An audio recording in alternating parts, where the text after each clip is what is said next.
নমস্কার বন্ধুরা, তন্নিস কিচেনে আপনাদেরকে স্বাগত। নববর্ষের আগাম শুভেচ্ছা জানিয়ে আপনাদের সঙ্গে একটা চিকেনের রেসিপি শেয়ার করতে চলেছি।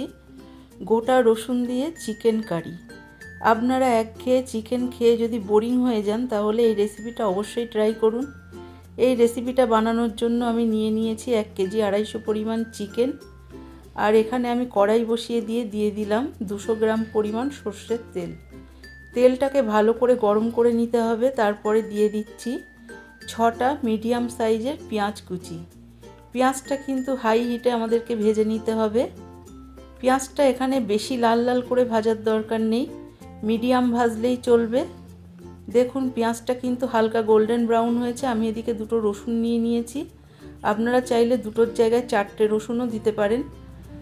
রসুন দুটো কিন্তু আমি আগে থেকে 2 মুখ কেটে ভালো করে পরিষ্কার করে ধুয়ে রেখেছিলাম। এবং এই রসুন দুটো কিন্তু পেঁয়াজের সাথে ভালো করে একটু ভেজে নেব। এবং সাবধানে ভাজবেন, অনেক সময় কিন্তু রসুনের কোয়া ফেটে চোখে মুখে আসতে পারে। রসুনটাকে সামান্য একটু তেলের সঙ্গে ভেজে নিয়ে দিয়ে দিচ্ছি 2 টেবিল চামচ পরিমাণ আদা রসুন বাটা। এই আদা রসুনের সঙ্গে কিন্তু আমি 4 থেকে 5টা কাঁচা লঙ্কাও বেটে রেখেছিলাম। এতে করে কিন্তু চিকেনের স্বাদটা খুব ভালো আসবে। আদা রসুনটা দিয়ে ততক্ষণই কষাবো যতক্ষণ না কাঁচা গন্ধটা ছেড়ে যাচ্ছে। এরপরে অ্যাড করে দিলাম একটা টমেটো কুচি। টমেটোটা কিন্তু অবশ্যই দানা ফেলে দেবেন। এরপরে দিয়ে দিচ্ছি স্বাদ মতো শুকনো লঙ্কার গুঁড়ো। আমি এখানে বড় 2 চামচ শুকনো লঙ্কার গুঁড়ো দিলাম। আর দিয়ে দিলাম 1 চামচ পরিমাণ হলুদ।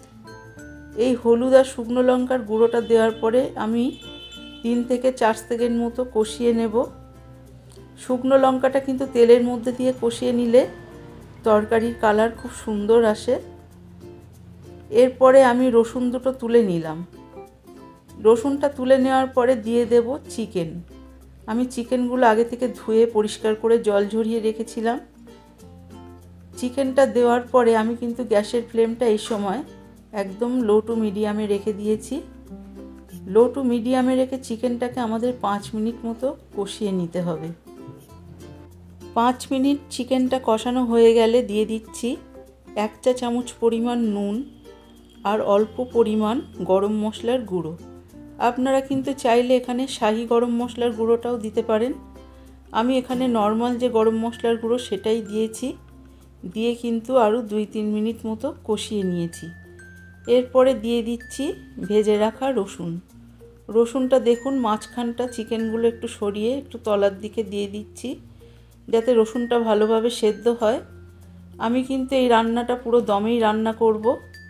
আমি এখানে গ্যাসের ফ্লেমটা লোতে রেখে 5 মিনিটের জন্য ঢেকে দিয়েছিলাম। ফিরে আসলাম 5 মিনিট পর। 5 মিনিট পর আমি আবারও একটু তলা থেকে ভালো করে নাড়িয়ে দিচ্ছি। এই রান্নাটা কিন্তু জোর দিয়ে কোনো মতেই করা যাবে না। আপনি কিন্তু চিকেনটা রান্না করতে করতে একদম লোতে করে দিয়ে ঢাকা দিয়ে যে কোনো কাজ করে নিতে পারেন, কোনো অসুবিধা নেই।